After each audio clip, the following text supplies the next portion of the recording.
And we're back to learning Premiere Pro, and this time I'm going to show you the easiest way to create a glitch effect.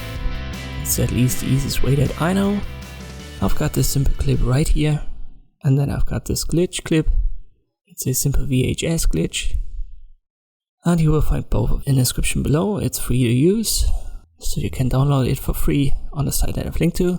Let me scale this one up in the effect controls so that we only have this typical VHS snow effect, and I put it on top of my clip. I resize it so that it has the same duration as my video clip, and you can change the blending mode for it to screen, and you've got it as an overlay.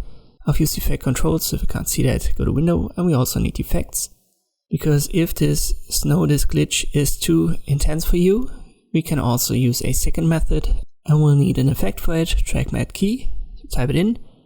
Let's put the glitch video clip to video channel 3, and on video channel 2 I want to create a copy of the first one. So the normal footage that I've got here, I'll simply hold Alt and then drag a copy with a left click on top.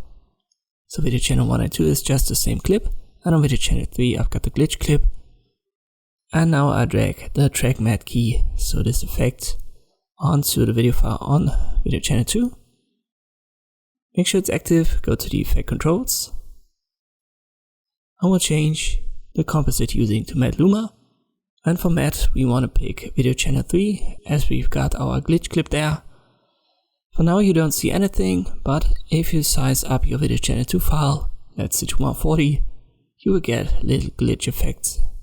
And the higher you go with the scale, the more intense they become.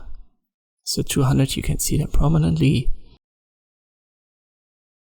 and at 300 you can see them very clearly. So you can adjust it by simply using the scale here. Don't get confused, I've changed the blending mode back to normal, but you could also use screen for the VHS glitch, so it doesn't really make a difference anymore. And you can basically use any clip as an overlay. Just search for a glitch, VHS glitch, something like this online. As I've said, you can use the same one that I've used here by clicking on the link in the description below. And it's the easiest way that I know to create these glitch effects for videos. I hope this video was helpful, thanks for watching, and I'll see you next time.